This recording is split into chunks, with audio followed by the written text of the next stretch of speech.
നമസ്കാരം, ചന്ദ്രലേഖയിലേക്ക് സ്വാഗതം. നമ്മൾ ആശയങ്ങൾ പ്രകടിപ്പിക്കുന്ന രീതിയെയാണ് കല എന്ന് പറയുന്നത്. നമ്മുടെയൊക്കെ ഉള്ളിൽ ഒരുപാട് തരത്തിലുള്ള കഴിവുകൾ ഉറങ്ങിക്കിടപ്പുണ്ട്. ഇത്തരം കഴിവുകളെ കണ്ടെത്തി പ്രോത്സാഹിപ്പിക്കുന്ന തരത്തിലുള്ള ഒരുപിടി കാഴ്ചകളുമായി എത്തുന്ന ചന്ദ്രലേഖയിലേക്ക് എല്ലാ പ്രിയപ്പെട്ട പ്രേക്ഷകർക്കും വീണ്ടും സ്വാഗതം. ഗൈനക്കോളജിസ്റ്റിനെ കൺസൾട്ട് ചെയ്യുന്ന പേഷ്യൻസിൻ്റെ എണ്ണം പണ്ടുള്ളതിനേക്കാളും ഇപ്പോൾ ഒരുപാട് കൂടി വരികയാണ്. അതിനെന്തെങ്കിലും ഒരു ജനറൽ റീസൺ ഉണ്ടോ? ഇപ്പം ജനറലി മൊത്തത്തിൽ അവയർനെസ് കൂടുതലുണ്ടല്ലോ. അപ്പം ഒന്നല്ലേ രണ്ട് കുട്ടികളെ കാണുള്ളൂ. അപ്പം എല്ലാ കൊച്ചു കാര്യങ്ങൾക്ക് വേണ്ടിയിട്ട് പണ്ട് നമ്മൾ ഇഗ്നോർ ചെയ്യുന്ന കാര്യങ്ങളാണെങ്കിൽ പോലും അതിനെ കൺസൾട്ട് ചെയ്യാനുള്ള ടെൻഡൻസി കൂടുതലാണ്. ഞങ്ങൾക്ക് വേണ്ടി ഇന്ന് എന്താണ് ഉണ്ടാക്കി തരാൻ പോകുന്നത്? ഇന്ന് എല്ലാവർക്കും പ്രിയപ്പെട്ട ഫിഷ് മോളി.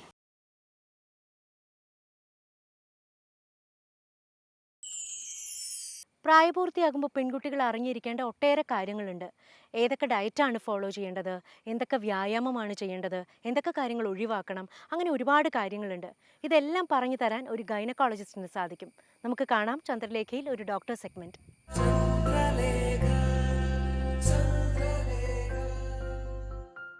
വളർന്നു വരുന്ന നമ്മുടെ പെൺകുട്ടികൾ ഇന്ന് ഫേസ് ചെയ്യുന്ന പ്രോബ്ലംസ് നിരവധിയാണ്. പല ശാരീരിക രോഗങ്ങളും അവർ അവരുടെ മാതാപിതാക്കളുടെ മുന്നിൽ പോലും തുറന്നു പറയാൻ മടി കാണിക്കുന്നു. ഇവർ അറിഞ്ഞിരിക്കേണ്ട ഭക്ഷണ രീതികളെക്കുറിച്ചും ആരോഗ്യത്തെക്കുറിച്ചും വ്യായാമത്തെക്കുറിച്ചും എല്ലാം ഇന്ന് നമ്മോട് പറയുന്നത് തേവര സെൻറ്റർ ഫോർ റീപ്രൊഡക്റ്റീവ് കെയറിലെ ഡോക്ടർ ജോളിൻ തോംസൺ ആണ്. നമുക്ക് ഡോക്ടറെ പരിചയപ്പെടാം. Hello doctor. ഗൈനക്കോളജിസ്റ്റിനെ കൺസൾട്ട് ചെയ്യുന്ന പേഷ്യൻസിൻ്റെ എണ്ണം പണ്ടുള്ളതിനേക്കാളും ഇപ്പോൾ ഒരുപാട് കൂടി വരികയാണ്. അതിനെന്തെങ്കിലും ഒരു ജനറൽ റീസൺ ഉണ്ടോ? ഇപ്പം ജനറലി മൊത്തത്തിൽ അവയർനെസ് കൂടുതലുണ്ടല്ലോ. അപ്പം ഒന്നല്ലേ രണ്ട് കുട്ടികളെ കാണുള്ളൂ. അപ്പം എല്ലാ കൊച്ചു കാര്യങ്ങൾക്ക് വേണ്ടിയിട്ട് പണ്ട് നമ്മൾ ഇഗ്നോർ ചെയ്യുന്ന കാര്യങ്ങളാണെങ്കിൽ പോലും അതിനെ കൺസൾട്ട് ചെയ്യാനുള്ള ടെൻഡൻസി കൂടുതലാണ് ഇപ്പം. ഓക്കെ. ഇപ്പം പെൺകുട്ടികളുടെ കാര്യം പറയുകയാണെങ്കിൽ പണ്ടൊക്കെ അമ്മമാർക്കും ഒക്കെ ഒരു കോൺസെപ്റ്റ് ഉണ്ടായിരുന്നു, ഒരു പർട്ടിക്കുലർ ഏജിലായിരിക്കും അവരുടെ പ്രായപൂർത്തിയാകുക എന്നുള്ളത്. പക്ഷേ ഇന്നത് പറയാൻ സാധിക്കില്ല. എന്തെങ്കിലും നമ്മളുടെ പുതിയ ഭക്ഷണ രീതികളുടെ പ്രോബ്ലംസ് അങ്ങനെയുള്ള നമ്മുടെ ലോകത്താകമാനം പണ്ടൊക്കെ ഒരു ആവറേജ് ഒരു മെനാർക്കി എത്തുന്ന പ്രായം എന്ന് പറഞ്ഞു കഴിഞ്ഞാൽ 14 വയസ്സ് 13 വയസ്സായിരുന്നു. അപ്പോൾ അത് കുറഞ്ഞുകൊണ്ടിരിക്കുകയാണ്. അതുപോലെ മെനപ്പോസിൻ്റെ കാലം കൂടിക്കൊണ്ടിരിക്കുക. പണ്ട് 40 വയസ്സിൽ 45 വയസ്സിൽ മെനപ്പോസ് വരുന്നുണ്ടെങ്കിൽ ഇതിപ്പോൾ 55ലേക്ക് മാറി. അതുപോലെ മെനാർക്കി 13 വയസ്സിൽ വല്ല 14 വയസ്സിൽ വന്നുകൊണ്ടിരുമ്പോൾ ഇപ്പോൾ പലപ്പോഴും 10 വയസ്സിൽ വരുന്നുണ്ട്. അപ്പോൾ 10 വയസ്സിന് മുമ്പ് ഒരു 8 വയസ്സിനൊക്കെ മുമ്പ് വരുമ്പോൾ നമ്മൾ അതിനെ ഒരു അബ്നോർമലായിട്ടാണ് കാണുന്നത്. അത് പ്രിക്കോഷ്യസ് പ്യൂബർട്ടി എന്ന് പറയും. അല്ലെങ്കിൽ നമ്മളൊരു 10 വയസ്സിന് ശേഷം ഇപ്പം പ്രത്യേകിച്ച് നമ്മുടെ ഫുഡിൻ്റെ കാര്യങ്ങൾ അതെല്ലാമാണ് അതിനകത്ത് വ്യത്യാസം വരുത്താൻ കാരണം. ഓക്കെ. ചില കേസുകൾ ഹെറിഡിറ്ററി മൂലം വരാറുണ്ട്. ചിലത് ഇപ്പോഴത്തെ നമ്മുടെ ഫാസ്റ്റ് ഫുഡ്, അതുപോലെ ജങ്ക് ഫുഡ് അങ്ങനെയുള്ള റീസൺസ് ആണ് കൂടുതൽ അല്ലേ? യെസ്. പ്രത്യേകിച്ച് നമുക്കൊരു ഈസ്ട്രജനിക് ഇഫക്റ്റ് ഉണ്ടെന്നാണ് പറയുന്നത്. നമ്മൾ പെസ്റ്റിസൈഡ്സിന് അതിനൊരു, അതായത് സ്ത്രീ ഹോർമോണിൻ്റെ ചില റിസപ്റ്റേഴ്സിനെ ആക്ടിവേറ്റ് ചെയ്യും. അപ്പോൾ അതാണ് നമ്മൾ ഈ കൂടുതൽ പെസ്റ്റിസൈഡ്സ് ഉള്ള ഫുഡ്, അതൊക്കെ BHC പോലെയുള്ള പെസ്റ്റിസൈഡ്സും ഇതിന് കാരണമാകുന്നുണ്ടെന്നാണ് പറയുന്നത്. എന്തൊക്കെ ഫുഡ് ഒഴിവാക്കിയാൽ നമുക്ക് ഇതൊരു പരിധിവരെ സ്ട്രീം ലൈൻ ചെയ്യാൻ പറ്റും? ഫുഡെന്ന് പറഞ്ഞാൽ ഏറ്റവും പ്രധാനമായിട്ടുള്ളത് നമ്മൾ ഫുഡിൽ വെയിറ്റ് കീപ്പ് ചെയ്യുക എന്നുള്ളതാണ്. കാരണം ആ ഒരു ഓവർ വെയിറ്റ് ആയി പോവുകയും ചെയ്യരുത്, അണ്ടർ വെയിറ്റ് ആവുകയും ചെയ്യരുത്. പ്രത്യേകിച്ച് നമ്മൾ ആ ഏജ് മുതൽ ഇപ്പം നമ്മൾ ലോകം മൊത്തം ഫേസ് ചെയ്യുന്ന ഏറ്റവും ഒരു വലിയ പ്രോബ്ലം എന്ന് പറയുന്നത് ഓവർ വെയിറ്റാണ്. അപ്പം പഴയ കാലത്ത് നമ്മൾ വണ്ണം വെച്ച് കൂടിയിരിക്കുന്നത് അതൊരു സമ്പത്തിൻ്റെയൊക്കെ ഒരു ലക്ഷണമായിട്ടാണ് കാണുന്നത്. പക്ഷേ ശരിക്കും അത് പ്രത്യേകിച്ച് ഇപ്പോഴത്തെ കാലഘട്ടത്തിൽ നമ്മൾ ഓവർ വെയിറ്റ് എന്ന് പറഞ്ഞാൽ അതും മാൽന്യൂട്രീഷനാണ്. മാൽന്യൂട്രീഷൻ എന്ന് പറഞ്ഞു കഴിഞ്ഞാൽ രണ്ട് വെയിറ്റ് കുറഞ്ഞ് ഭക്ഷണം ഇല്ലാത്ത രീതിയിൽ വരുന്നതും ഇപ്പോഴത്തെ ഈ ഓവർ വെയിറ്റ് എന്ന് പറയുന്നതും ഒരു മാൽന്യൂട്രീഷൻ്റെ ഒരു ലക്ഷണമാണ്. അതിനകത്ത് എന്താ പറ്റുന്നതെന്ന് വെച്ച് കഴിഞ്ഞാൽ ഓവർ വെയിറ്റ് എന്ന് പറയുന്നത് കാലറി നമ്മൾ കഴിക്കുന്നത് കൂടും, പക്ഷേ പല വൈറ്റമിൻസും കുറവായിരിക്കും. അപ്പം നമ്മൾ കേരളത്തിലെ സ്റ്റേജ് വെച്ച് നോക്കുകയാണെങ്കിൽ ഏറ്റവും ഡെഫിഷ്യൻ്റ് ആയിട്ടുള്ളത് നമ്മൾ കാണുന്നത് ഇപ്പം വൈറ്റമിൻ ഡിയുടെ ഡെഫിഷ്യൻസിയാണ്. വൈറ്റമിൻ ഡിയും അതുപോലെ അയൺ, സിങ്ക്. ഇപ്പം ഈ വൈറ്റമിൻസും മിനറൽസും പിന്നെ മറ്റ് വൈറ്റമിൻസും മിനറൽസും വേറെ സൈഡ്. അപ്പം ഈ വൈറ്റമിൻ ഡി എന്ന് പറഞ്ഞാൽ നമുക്ക് ശരിക്കും പറഞ്ഞു കഴിഞ്ഞാൽ സൺ എക്സ്പോഷറിൽ നിന്ന് കിട്ടേണ്ടതാണ്. പക്ഷേ ഇപ്പം നമ്മൾ ഈ പുറത്തിറങ്ങി, കുട്ടികളാണെങ്കിൽ പുറത്തിറങ്ങി കളിക്കുന്നില്ല. വലിയ ആൾക്കാരാണെങ്കിൽ തന്നെ വണ്ടിയിൽ അല്ലെങ്കിൽ റൂമിലിരുന്ന് വർക്ക് ചെയ്യുന്നു, വണ്ടിയെ പോയി കയറി ജോലിക്ക് പോകുന്നു. അപ്പോൾ ആ ഒരു സാഹചര്യം വന്നപ്പോൾ നമുക്ക് സൺ എക്സ്പോഷർ ഒട്ടും തന്നെ ഇല്ല. പിന്നെ കംപ്ലീറ്റ്ലി കവേർഡ് ആയിരിക്കും ബോഡി. നമ്മൾ ഡയറക്റ്റ് സൺ വന്നാൽ മാത്രമേ കാര്യമുള്ളൂ. ഡയറക്റ്റ് സണ്ണ് നമ്മുടെ സ്കിന്നിൽ വരുമ്പോൾ മാത്രമേ വൈറ്റമിൻ ഡി പ്രൊഡ്യൂസ് ചെയ്യുള്ളൂ. പിന്നെ നമുക്ക് വൈറ്റമിൻ ഡി കിട്ടാവുന്നത് പാല്, മുട്ട എന്നൊക്കെയാണ്. പക്ഷേ കോഴിയും പശുവിനെയും ഒക്കെ ആണെങ്കിലും നമ്മൾ കൂട്ടിൽ വെച്ച് വളർത്തുന്ന കാരണം അതിൻ്റെ പാലിലും ഡെഫിഷ്യൻ്റ് ആയിരിക്കും. അപ്പം ടോട്ടലി ഇപ്പം ഏറ്റവും കൂടുതലൊരു പ്രോബ്ലം കാണുന്ന വൈറ്റമിൻ ഡി ഡെഫിഷ്യൻസിയാണ്. കുട്ടികൾ ഏറ്റവും കൂടുതൽ ഫേസ് ചെയ്യുന്ന ഒരു പ്രോബ്ലമാണ് ഈ പീരീഡ്സ് ടൈമിലെ സ്റ്റൊമക് പെയിൻ. എനിക്ക് തോന്നുന്നു കുട്ടികളെ പോലെ തന്നെ അമ്മമാർക്കും ഇവർ സ്കൂളിൽ പോകാൻ തുടങ്ങുന്ന ടൈമിലാണെങ്കിലും അമ്മമാരെയും അഫക്റ്റ് ചെയ്യുന്നുണ്ട്. അപ്പം എന്തൊക്കെ റീസൺസ് കൊണ്ടാണ് ഈ ഹെവി പെയിൻ അങ്ങനെയുള്ള കാര്യങ്ങൾ വരുന്നത്? നമ്മൾ ഫിസിയോളജിക്കൽ പെയിൻ എന്ന് പറയും. അതായത് പീരീഡ്സിൻ്റെ ആദ്യ ഒരു 3-4 hours, മാക്സിമം ഒരു 12 hours അത് നിൽക്കുകയുള്ളൂ. അപ്പോൾ അത് നമ്മളുടെ ബോഡിയിലെ പ്രോസ്റ്റാഗ്ലാൻഡിൻ മെക്കാനിസം, അതായത് ആ പീരീഡ്സ് വരുമ്പോൾ നമ്മുടെ ബോഡിയിൽ വരുന്ന കുറച്ച് കെമിക്കൽ ചേഞ്ചസ് ഉണ്ട്. അപ്പോൾ അത് ചിലരിൽ വളരെ കുറച്ച് കൂടുതലായിരിക്കും വരുന്നത്. അപ്പോൾ അങ്ങനെ വരുമ്പോഴാണ് ചില കുട്ടികൾക്ക് ഛർദിൽ, തലകറക്കം ഇതെല്ലാം വരുന്നതിൻ്റെ റീസൺ അതാണ്. അപ്പോൾ അതിൽ നമ്മൾ ആ പീരീഡ്സിൻ്റെ തുടക്കം, നമ്മൾ മെൻസ്ട്രൽ പെയിൻ വരികയാണെങ്കിൽ എന്താ ചെയ്യേണ്ടതെന്ന് ചോദിച്ചു കഴിഞ്ഞാൽ, കൂടുതൽ പെയിൻ തോന്നുവാണെങ്കിൽ ഒരു ഗൈനക്കോളജി കൺസൾട്ടേഷൻ എടുക്കുക. അപ്പോൾ നമ്മളൊരു സ്കാനിങ് നോക്കിക്കഴിഞ്ഞാൽ അറിയാൻ പറ്റും എന്തെങ്കിലും പ്രോബ്ലംസ് ഉണ്ടോ. അപ്പോൾ ഓവറിൽ എന്തെങ്കിലും സിസ്റ്റോ അല്ലെങ്കിൽ യൂട്രസിൽ എന്തെങ്കിലും പ്രോബ്ലംസ് കൊണ്ടാണെന്നുണ്ടെങ്കിൽ നമ്മൾ അത് ട്രീറ്റ് ചെയ്യണം. മറ്റ് പ്രശ്നങ്ങളൊന്നും ഇല്ല, ഒരു സ്കാനിൽ ഒരു പ്രോബ്ലം ഇല്ലെന്ന് കണ്ടു കഴിഞ്ഞ് കഴിഞ്ഞാൽ പീരീഡ്സ് തുടങ്ങുന്ന സമയത്ത് ഒരു ടാബ്ലറ്റ് കഴിച്ച് കഴിഞ്ഞ് കഴിഞ്ഞാൽ അത് പ്രോസ്റ്റാഗ്ലാൻഡിൻ ഇൻഹിബിറ്റേഴ്സ് ഗ്രൂപ്പിലുള്ള മെഡിക്കേഷനാണ് അതിന് യൂസ് ചെയ്യുന്നത്. അപ്പോൾ അത് കഴിച്ച് കഴിഞ്ഞ് കഴിഞ്ഞാൽ മിക്കവാറും അതുകൊണ്ട് മതിയാകും. കാരണം അത് ഒരു 8 hours ആക്ഷൻ ഉണ്ട്. അപ്പം നമ്മൾ പെയിൻ വരാൻ നോക്കിയിരിക്കരുത്. പ്രത്യേകിച്ച് ക്ലാസ്സിൽ പോകുന്ന ദിവസമൊക്കെ ആണെങ്കിൽ, ഈ പെയിൻ ഉണ്ടാകുന്ന കുട്ടിയാണെങ്കിൽ രാവിലെ ഒരെണ്ണം കഴിച്ചിട്ട് പോവുകയാണെന്നുണ്ടെങ്കിൽ കുഴപ്പമില്ല.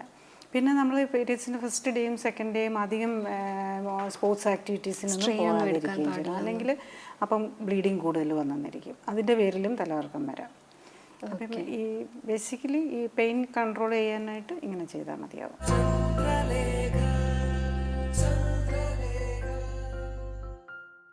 ഇപ്പോൾ പീരീഡ്സ് ടൈമിൽ കുട്ടികൾക്ക് സാധാരണയായിട്ട് നല്ല പെയിനുള്ള കുട്ടികൾ, ഇപ്പം വോമിറ്റിംഗ് ഡോക്ടർ പറഞ്ഞ പോലെ തലകറക്കം, അങ്ങനെ ഒരുപാട് സിംറ്റംസ് ഉണ്ട്.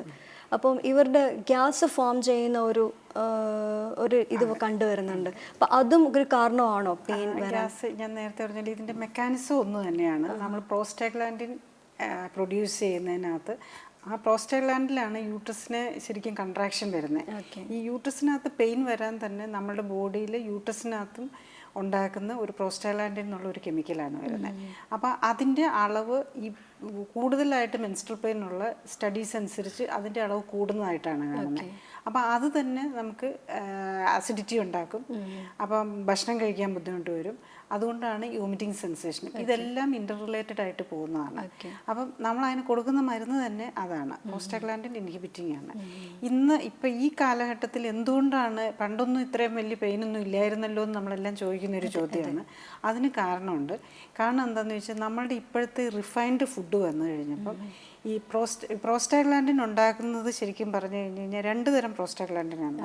അതിൽ 2 തരം ഫാറ്റ്, നമ്മളുടെ ബോഡിയിലുള്ള എസെൻഷ്യൽ ഫാറ്റ് എന്ന് പറയും. 2 ഫാറ്റി ആസിഡ്സ് ഉണ്ട്, omega-3ഉം omega-6ഉം. അതിൽ ഈ എസെൻഷ്യൽ ഫാറ്റ് ശരിക്കും പറഞ്ഞു കഴിഞ്ഞാൽ നമുക്കിപ്പം ഭയങ്കര ഇൻകോമ്പാറ്റബിലിറ്റി വന്നിരിക്കുക. അതായത് omega-6 ഒത്തിരി കൂടുതലും omega-3 ഒത്തിരി കുറവുമാണ്. അത് വരാൻ കാരണം എന്താണെന്ന് ചോദിച്ചു കഴിഞ്ഞാൽ നമ്മൾ റിഫൈൻഡ് ഫുഡും പിന്നെ ഈ ഇപ്പം പഴയ പോലെയല്ല, നമ്മൾ പണ്ടാകെ വെളിച്ചെണ്ണ മാത്രം കുറച്ച് ഉപയോഗിക്കും, ബാക്കി മറ്റ് ഓയിലുകളൊന്നും വരുന്നില്ല. അപ്പം നമ്മൾ ഫുഡിൽ നിന്ന് തന്നെയാണ് നമുക്ക് വേണ്ട ഓയിൽ കിട്ടുന്നത്. ഇപ്പം നമുക്ക് ഓയിൽ പ്രൊഡക്ഷനും ഓയിൽ കോസ്റ്റും കമ്പയർ ചെയ്യുന്നതും കുറവായതുകൊണ്ട് ഒത്തിരി അധികം ഓയിൽ യൂസ് ചെയ്യുന്നുണ്ട്. അത് മുഴുവൻ മിക്കവാറും ഇപ്പോൾ ഉള്ളതെല്ലാം തന്നെ omega-6 കൂടുതലുള്ള ഓയിലാണ്. ഇപ്പോൾ കോക്കനട്ട് ഓയിൽ ഒഴിച്ച് ബാക്കിയുള്ള എല്ലാ നമ്മൾ യൂസ് ചെയ്യുന്ന ഓയിലിലും വെരി ഹൈ ആണ് omega-6 content. Almost 0 or very മിനിമലാണ് omega-3 കണ്ടൻറ്റ്. അപ്പോൾ ഇതിൻ്റെ ഇംബാലൻസ് ആണ് ഇപ്പം എന്തുകൊണ്ട് പണ്ടില്ലാത്തതെന്ന് ചോദിക്കുമ്പം അതാണ് ഇതിനകത്തെ കാരണം. ഇപ്പോൾ ഡോക്ടർ പറഞ്ഞല്ലോ ഫുഡിൽ ഇൻബാലൻസ്. ഇപ്പം ഇത് എന്തെങ്കിലും ഒന്ന് സജസ്റ്റ് ചെയ്യുന്നുണ്ടോ അപ്പോൾ കഴിക്കാൻ പറ്റുന്ന എന്തെങ്കിലും നാച്ചുറൽ ഫുഡിനെ കുറിച്ചോ? നമുക്ക് പറ്റുന്ന എന്താണെന്ന് ചോദിച്ചു കഴിഞ്ഞാൽ നാച്ചുറൽ ഇപ്പോൾ omega-3 കൂടുതലുള്ള നാച്ചുറൽ ഫുഡ് എന്ന് പറഞ്ഞാൽ ലീഫി വെജിറ്റബിളിലാണ് ഏറ്റവും കൂടുതൽ. ഇപ്പം ലീഫി വെജിറ്റബിളിന്റെ കാര്യം പറയുമ്പോൾ ഇപ്പൊ ഏറ്റവും കൂടുതൽ മരുന്ന് അടിക്കുന്ന അപ്പം അത് തന്നെയാണ് ക്വസ്റ്റ്യൻ വരുന്നത്. ക്യാബേജും കോളിഫ്ലവറും ഒക്കെ. ക്യാബേജും കോളിഫ്ലവറിലുമാണ് ഇപ്പം ഏറ്റവും കൂടുതൽ സ്റ്റഡീസ് കാണിക്കുന്നത്. അപ്പം പിന്നെ എന്ത് കഴിക്കാൻ നമ്മൾ പറയുന്നുള്ളതാണ് ക്വസ്റ്റ്യൻ വരുന്നത്. ഡോക്ടേഴ്സും കൺഫ്യൂസ്ഡ് ആണ്. അപ്പം അതുകൊണ്ട് പിന്നെയുള്ളത് നമുക്ക് omega-3 തന്നെ നമുക്ക് കിട്ടുന്ന ഫിഷാണ്. ഫിഷ് നമുക്ക് എന്തോരം കഴിക്കാൻ പറ്റും. ഇപ്പം ഫിഷിൻ്റെ വില വെച്ച് നോക്കുമ്പോൾ അത് ഉണ്ടാക്കാനുള്ള പ്രിപ്പറേഷൻ്റെ ഡിഫിക്കൽറ്റിയും ഫിഷിൻ്റെ പ്രൈസും വെച്ച് നോക്കുമ്പം അതിനകത്തും വലിയ ബുദ്ധിമുട്ടാണ് വരുന്നത്. പിന്നെ ഈ നമ്മുടെ അസുഖങ്ങളുടെ എല്ലാം ബേസ് ശരിക്കും പറഞ്ഞു കഴിഞ്ഞ് കഴിഞ്ഞാൽ നമ്മുടെ ഈ വൈറ്റമിൻസും മിനറൽസും വേണ്ടതിൻ്റെയൊക്കെ ഇൻകോമ്പാറ്റബിലിറ്റിയാണ് വരുന്നത്. ഇപ്പം നമ്മളിപ്പം പ്രഷർ ഇപ്പം ലേഡീസിനെ സംബന്ധിച്ചിടത്തോളം ആണെങ്കിലും ജെൻസ് ആണെങ്കിലും ഒരു ഏജ് കഴിഞ്ഞാൽ പ്രഷർ ഇല്ലാത്തവർ കുറവാണ്. അപ്പോൾ അതിൻ്റെ ബേസ് കിടക്കുന്നത് ശരിക്കും പറഞ്ഞു കഴിഞ്ഞ് കഴിഞ്ഞാൽ ഈ ഡയറ്റിൽ തന്നെയാണ്. അപ്പോൾ ഡയറ്റിൽ എന്താണ് അതിൻ്റെ ബേസ് എന്ന് ചോദിച്ചു കഴിഞ്ഞാൽ ഇപ്പോൾ സോഡിയം പൊട്ടാസ്യം 2 മിനറൽസാണ് അത് വേണ്ടത്. ഇപ്പം നമ്മളുടെ പഴയ കാലത്ത് ഈ വെജിറ്റബിൾസിലാണ് ശരിക്കും പറഞ്ഞു കഴിഞ്ഞാൽ പൊട്ടാസ്യം നമുക്ക് കിട്ടേണ്ടത്, വെജിറ്റബിൾസും ഫ്രൂട്ട്സും. പക്ഷേ ഇപ്പം നമ്മൾ നോക്കിക്കഴിഞ്ഞാൽ വെജിറ്റബിൾസും ഫ്രൂട്ട്സും കഴിക്കുന്നത് വളരെ കുറവാണ്. പിന്നെ ഈ നമ്മൾ റിഫൈൻ ചെയ്ത് ഇപ്പം മൈദയാക്കി അതിൻ്റെ തോട് കളഞ്ഞ് മൈദയാക്കി കഴിയുമ്പോഴേക്കും അതിനകത്തുള്ള പൊട്ടാസ്യത്തിൻ്റെ ഒരു നല്ല പാട്ട് പോകും. ഇപ്പോൾ ചോറാണെങ്കിൽ ഇതും കഴിഞ്ഞ് പോളിഷിങ് കഴിഞ്ഞിട്ട് പിന്നെ അതിൻ്റെ ആ വെള്ളം ഊറ്റി കളഞ്ഞ് കഴിയുമ്പോൾ കംപ്ലീറ്റ് പൊട്ടാസ്യം തീരും. പിന്നെ അതിന് പകരം നമ്മളെല്ലാം ഇടുന്നത് സോഡിയമാണ്. അപ്പോൾ സോഡിയം ഹൈ ആകുന്നു, പൊട്ടാസ്യം കുറയുന്നു. അപ്പോൾ ഇതാണ് ഈ ബേസിക്കലി ഈ പ്രഷറിൻ്റെ ഒരു മെയിൻ റീസൺ വരുന്നത്. അപ്പോൾ നമ്മൾ സോഡിയം കുറച്ചാൽ മാത്രം പോരാ, ശരിക്കും പൊട്ടാസ്യം കണ്ടൻറ്റ് കൂട്ടും കൂടി ചെയ്യുമ്പോഴാണ് അതിൻ്റെ ഫുൾ ഇഫക്റ്റ് വരുന്നത്. അപ്പോൾ ഈ സെയിം മെക്കാനിസം തന്നെയാണ് കിഡ്നി സ്റ്റോൺ. ഇപ്പം നമുക്ക് വളരെ കൂടുതലാണല്ലോ കിഡ്നി സ്റ്റോൺ. അപ്പോൾ അവിടെയും ഈ മെക്കാനിസം തന്നെയാണ് വർക്ക് ചെയ്യുന്നത്. അപ്പം ശരിക്കും പറഞ്ഞു കഴിഞ്ഞാൽ നമ്മൾ ആ ഫുഡാണ് നമ്മൾ ഇപ്പം കൂടുതൽ നമ്മൾ ശ്രദ്ധിക്കേണ്ട ഒരു കാര്യം വരുന്നത്. പക്ഷെ അതിനൊരു നമ്മൾ നാച്ചുറൽ ഫുഡിൽ നിന്ന് അത് എങ്ങനെ കറക്റ്റ് ചെയ്യാൻ പറ്റും എന്നുള്ളത് ഒരു ക്വസ്റ്റ്യൻ തന്നെയാണ്. പെൺകുട്ടികളും അതുപോലെ തന്നെ അവരുടെ മാതാപിതാക്കളും അറിഞ്ഞിരിക്കേണ്ട ഒരുപാട് കാര്യങ്ങൾ. ചിലർക്ക് ചില കാര്യങ്ങളൊക്കെ അറിയാം, എന്നാൽ ചില കാര്യങ്ങളൊക്കെ ചോദിക്കാൻ ഒരു ചെറിയ മടിയുണ്ട്. അപ്പം അതുപോലുള്ള ഒരുപാട് കാര്യങ്ങൾ ഡോക്ടർ ഞങ്ങൾക്ക് പറഞ്ഞു തന്നു. വളരെ നന്ദി ഡോക്ടർ.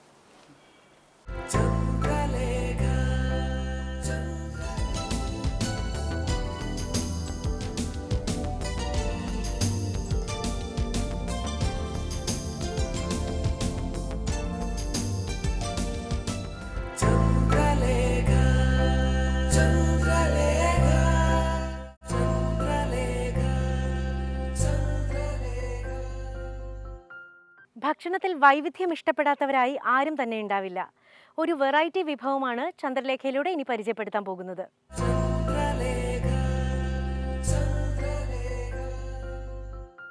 ഹായ് അനുചേച്ചി. ഹായ് രജനി. ഇത് അനുചേച്ചി നമ്മളുടെ കുമരകം ബാക്ക് വാട്ടർ റിട്രീറ്റിൻ്റെ ഓണറാണ്. അപ്പം ഞങ്ങൾക്ക് വേണ്ടി ഇന്ന് എന്താണ് ഉണ്ടാക്കി തരാൻ പോകുന്നത്? ഇന്ന് എല്ലാവർക്കും പ്രിയപ്പെട്ട ഫിഷ് മോളി. ഫിഷ് മോളി. ഏത് ഫിഷാണ്? കരിമീൻ. ഓ വാവ്. കരിമീൻ ഇഷ്ടപ്പെടാത്ത മലയാളികൾ ഉണ്ടായിരിക്കുമോ? കോട്ടയത്തിൻ്റെ ദേശീയ ഭക്ഷണം എന്ന് പോലും കരിമീനെ പറയാറുണ്ട് അല്ലേ? വളരെ ശരിയാണ്. കരിമീൻ എല്ലാവർക്കും പ്രിയപ്പെട്ട ഒരു മീനാണ്. എനിക്ക് തോന്നുന്നു ഇവിടെ എപ്പോഴും അവൈലബിളും ആണ്. ഇവിടെ കുമരകത്തിൻ്റെ ഒരു സ്പെഷ്യൽ ഡിഷാണ് കരിമീൻ.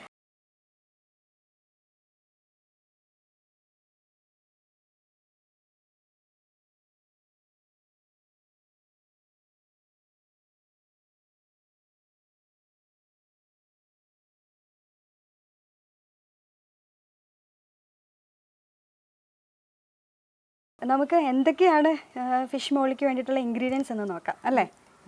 ഇൻഗ്രീഡിയൻസ് ഇഞ്ചി, വെളുത്തുള്ളി, പച്ചമുളക്, ടൊമാറ്റോ, ഓണിയൻ, കറിവേപ്പില, ഉപ്പ്, കുരുമുളക് പൊടി, ഓയിൽ. ശരി. എന്ത് ഓയിലാണ് ഇതിന്? ഏതെങ്കിലും? കോക്കനട്ട് ഓയിൽ തന്നെയാണ്. തേങ്ങാപ്പാൽ. ഓക്കെ. അപ്പം കരിമീൻ വെച്ചിട്ടുള്ള ഫിഷ് മോളി. ഫിഷ് മോളി എന്ന് പറയുമ്പോൾ നമ്മളെപ്പോഴും പുറത്തുനിന്ന് പോയിട്ടാണ് എപ്പോഴും ഫിഷ് മോളി കഴിക്കുക അല്ലേ? നമ്മളൊരു ഈവനിങ് ഔട്ടിങ്ങിനൊക്കെ പോകുന്ന സമയത്ത്. അപ്പം വളരെ ഈസി ആയിട്ട് വീട്ടിലും കുക്ക് ചെയ്യാൻ പറ്റും, വളരെ രുചിയായിട്ട് ഉണ്ടാക്കാവുന്ന ഒരു ഐറ്റമാണ് ഫിഷ് മോളി. ഓക്കെ, അപ്പോൾ നമുക്ക് സ്റ്റാർട്ട് ചെയ്യാം.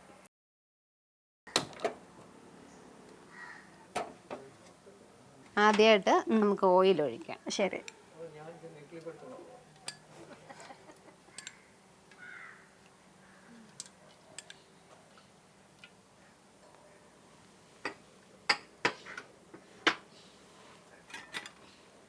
എത്ര ഇതിനിപ്പം ഓയിലിന് എത്ര അളവ് വേണമെന്ന് അങ്ങനെ എന്തെങ്കിലും ഉണ്ടോ? ഒരു 5 സ്പൂൺ. ശരി. പിന്നെ ഇഞ്ചി 2 സ്പൂൺ. ഓക്കെ, അതിലേക്ക് 2 ടീസ്പൂൺ ഇഞ്ചി ഇട്ടു. പച്ചമുളക് ഓക്കെ, ഒരാവശ്യത്തിന് നമ്മളുടെ എരിവിൻ്റെ അനുസരിച്ച്. പച്ചമുളക് 2ആയിട്ട് കീറി വെച്ചിരുന്നു. രണ്ടായിട്ട് പിളർന്നു. ഓക്കെ, കറിവേപ്പില കുറച്ച് ഇത് പച്ചമണം മാറുന്നിടം വരെ വഴറ്റണം. ഇവിടുത്തെ സ്പെഷ്യൽ ഡിഷാണോ? ഇവിടുത്തെ സ്പെഷ്യലാണ് ഈ കരിമീൻ മോളി. ഓക്കെ, ഫിഷ് മോളി. ഓക്കെ. പിന്നെ കരിമീൻ പൊള്ളിച്ചതുണ്ട്, കരിമീൻ ഫ്രൈ ഉണ്ട്, പിന്നെ തേങ്ങ അരച്ച് വെക്കുന്നതുണ്ട്, തേങ്ങ വറുത്തരച്ച് വെക്കുന്നതുണ്ട്. എല്ലാം നല്ല ടേസ്റ്റുള്ള. കരിമീൻ കൊണ്ട് ഒരുപാട് ഐറ്റംസ് അല്ലേ? കരിമീൻ ഫ്രൈ, കരിമീൻ എന്താണ് ഇലയിൽ പൊള്ളിച്ചത്, കരിമീൻ കറി, അപ്പം കരിമീൻ ഫിഷ് മോളിയും. അതെ.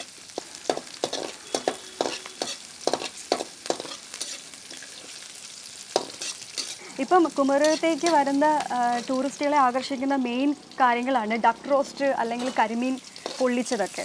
അപ്പം ഇവിടെ ഈ റിസോർട്ടിലേക്ക് വരാൻ വേണ്ടിയിട്ടുള്ള എന്തെങ്കിലും ഒരു സ്പെഷ്യൽ ഐറ്റം ഉണ്ടോ? നിങ്ങൾ അങ്ങനെ ഒരു ഓഫറോ അങ്ങനെ എന്തെങ്കിലും കൊടുക്കുന്നുണ്ടോ? നമ്മൾ എന്താവശ്യപ്പെട്ടാലും അതുണ്ടാക്കി കൊടുക്കും. അതാണ് നിങ്ങളുടെ ഓഫർ. കൊടുക്കുകയാണ് ഏറ്റവും വലിയ ഞങ്ങളുടെ നേട്ടം. നമ്മുടെ ഏറ്റവും ടേസ്റ്റായിട്ടും ഇഷ്ടം അവരുടെ അഭിരുചിക്കനുസരിച്ച് ചെയ്ത് കൊടുക്കണം എന്നുള്ളതാണ് ഞങ്ങളുടെ ഏറ്റവും ഇഷ്ടം. ഹോം അവേ ഫ്രം ഹോം എന്ന് പറയുന്നത് പോലെ ഞങ്ങൾ കാത്തു സൂക്ഷിക്കുന്നു. പിന്നെ ഓണിയൻ, ചോപ്പ് ചെയ്ത് വെച്ചിരിക്കുന്ന ഓണിയൻ. അത് ഇത് എനിക്ക് തോന്നുന്നത് എല്ലാ പ്രേക്ഷകർക്കും ഏറ്റവും ഉണ്ടാക്കാനായിട്ട് ഏറ്റവും ഇഷ്ടപ്പെട്ട ഒരു ഡിഷാണിത്. അപ്പം ഇതിൻ്റെ എത്ര അളവുകളും, സവാള എത്ര എണ്ണം വേണം? സവാള ഇതിപ്പം 7 എണ്ണം, 7 വലുത്.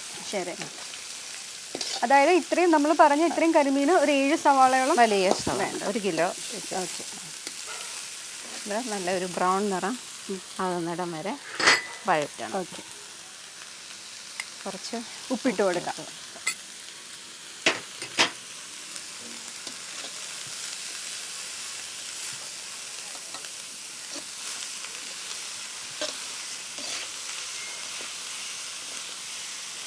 ഇപ്പം ഇവിടെ എനിക്ക് സീസൺ തുടങ്ങുകയാണല്ലേ? അതെ, സീസൺ തുടങ്ങും. ഒക്ടോബറിലാണ് കേരളത്തിലെ ടൂറിസ്റ്റ് സീസൺ തുടങ്ങുന്നത്. അതെ. അപ്പം എല്ലാ ടൈപ്പിലുള്ള ഗസ്റ്റും വരാറുണ്ടോ?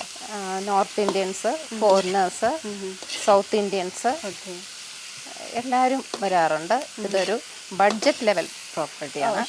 ആർക്കും അവരുടെ ബഡ്ജറ്റ് അനുസരിച്ച് താങ്ങാൻ പറ്റാവുന്നത് പോലെയുള്ള ഒരു പ്രോപ്പർട്ടി. ചേച്ചി പറയുന്നത് സാധാരണക്കാരെയും കൂടി ഉദ്ദേശിച്ചുകൊണ്ടുള്ള റിസോർട്ടാണ്. അത് വളരെ ബ്യൂട്ടിഫുൾ ആയിട്ടുള്ള ഒരു ലൊക്കേഷൻ അല്ലേ? അതെ. അപ്പം നേച്ചറിനെ ഒരുപാട് ഇഷ്ടപ്പെടുന്നവർക്ക് വന്ന് സ്റ്റേ ചെയ്യാൻ പറ്റിയ ഒരു നല്ല ഒരു ഹോം പ്ലേസ് ആണ് ഇവിടം. ഇവിടെ എടുത്തു പറയാനുള്ളൊരു സംഭവം ഇവിടുത്തെ ബാക്ക് വാട്ടർ ആണ്, നല്ലൊരു ഗുഡ് ആംബിയൻസ് ആണ് അല്ലേ? അതെ. പിന്നെ ഹോംലി ഫുഡും അതും എടുത്തു പറയേണ്ട കാര്യമാണ്. അതെ, നമ്മൾ ഓർഡർ ചെയ്യുന്നത് ഉടനെ തന്നെ ഫ്രഷ് ആയിട്ട് അതെ അതെ വളരെ നല്ല രീതിയിൽ ഉണ്ടാക്കി. സ്പോട്ട് ആൻഡ് ഫ്രഷ് എന്ന് പറയാം അല്ലേ? Spot and fresh. നമുക്ക് എനിക്ക് തോന്നുന്നു നമ്മുടെ സവാള അത്യാവശ്യം നല്ല ബ്രൗൺ നിറം ആയിട്ടുണ്ട്. നമുക്ക് വെളുത്തുള്ളി 1 spoon. Okay,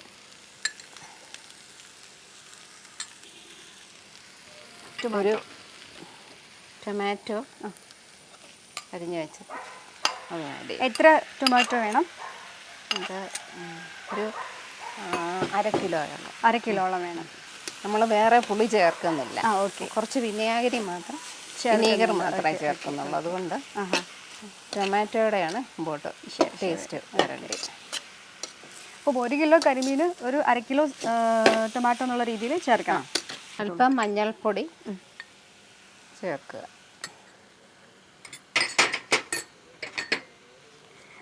fish മോളിയുടെ pepper powder, അല്പം മഞ്ഞൾപ്പൊടിയും ഒരു 2 സ്പൂൺ പെപ്പർ പൗഡറും ടീസ്പൂൺ. ഓക്കെ, ഇനി നമുക്ക് 2ാം പാൽ, തേങ്ങാപ്പാൽ ഒഴിക്കാം. ഇതിലേതാ 2ാം പാല്? ഇത്. ഓക്കെ, അപ്പോൾ നമ്മളുടെ ഗ്രേവിയിലേക്ക് 2ാം പാല് ഒഴിക്കുകയാണ്. എത്ര തേങ്ങയുടെ വേണ്ടി വരും? ഇതിപ്പോൾ 1 തേങ്ങയുടേത്.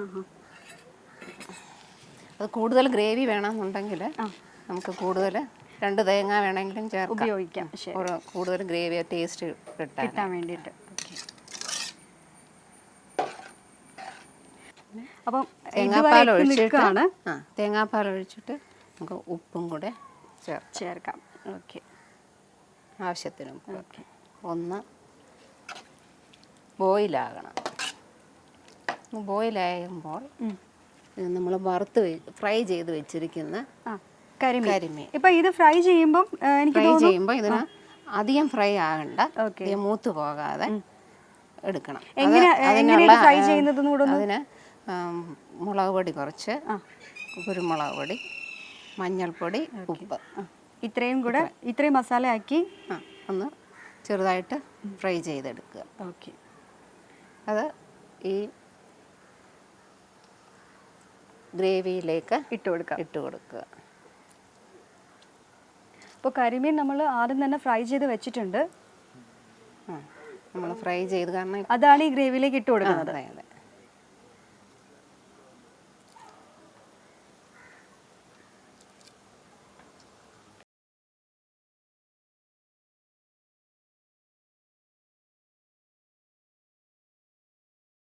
അപ്പം നമ്മൾ ആ ഗ്രേവിയിലേക്ക് കരിമീൻ ഇട്ടു. അതിനുശേഷം ഒരു 10 മിനിറ്റ് അടച്ചു വെച്ച് വേവിക്കുക. അതിൻ്റെ ഇതെല്ലാം ഒന്ന് പിടിക്കാനായിട്ട്, മസാലാസ് എല്ലാം മീനിലേക്ക് പിടിക്കാനായിട്ട്. അപ്പം 10 മിനിറ്റ് ആയിരിക്കുകയാണ്. 10 മിനിറ്റിന് ശേഷം ഇനിയും നമുക്ക് ഒന്നാം പാൽ,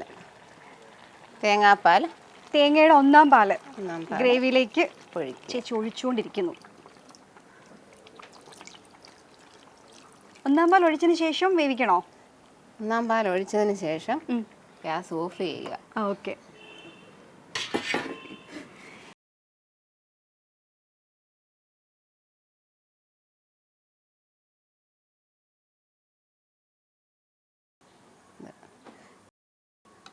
അപ്പോൾ നമ്മൾ ഇത്രയും നേരം നിന്ന് അതിനുശേഷം നമുക്ക് സ്വാദിഷ്ടമായ ഫിഷ് മോളി ഇവിടെ ഉണ്ടാക്കി തന്നിട്ടുണ്ട്. അപ്പം ഞാൻ കഴിച്ച് നോക്കിയിട്ട് എങ്ങനെയുണ്ടെന്ന് പറയാം.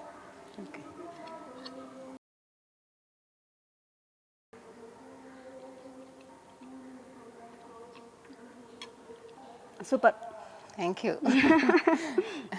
അടിപൊളിയാണോ? പിന്നെ അടിപൊളി. അപ്പോൾ നിങ്ങൾക്കും കഴിക്കാം ഇതുപോലെ സ്വാദിഷ്ടമായ കരിമീൻ ഫിഷ് മോളി മാത്രമല്ല, വേറെ ഒരുപാട് ഐറ്റംസ് ഇവിടെയുണ്ട്. തനി നാടൻ ഐറ്റം ഭക്ഷണം മാത്രമല്ല, ഇവിടുത്തെ പ്രകൃതി രമണീയതയും മനോഹാരിതയും ഒക്കെ വന്ന് ആസ്വദിക്കാം.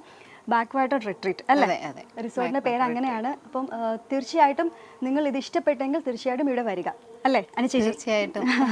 അപ്പം ഇത് നമുക്ക് ഉണ്ടാക്കി തന്നത് നമ്മുടെ അനുചേച്ചിയാണ്. അനുചേച്ചിക്ക് ഒരു ബിഗ് താങ്ക്സ്. വെൽക്കം. എല്ലാവരും ആർദ്രമായിട്ട് സ്വീകരിക്കാൻ ഞങ്ങൾ തയ്യാറായിട്ടിരിക്കുന്നു. നിങ്ങൾക്ക് എപ്പോൾ വേണമെങ്കിലും ഇവിടേക്ക് വരാം.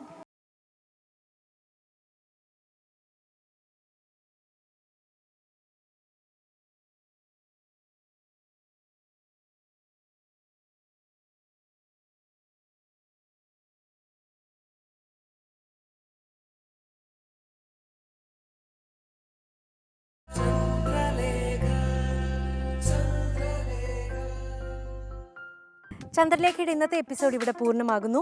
നിങ്ങളുടെ വിലയേറിയ അഭിപ്രായങ്ങളും നിർദ്ദേശങ്ങളും എല്ലാം ഞങ്ങളെ എഴുതി അറിയിക്കുക.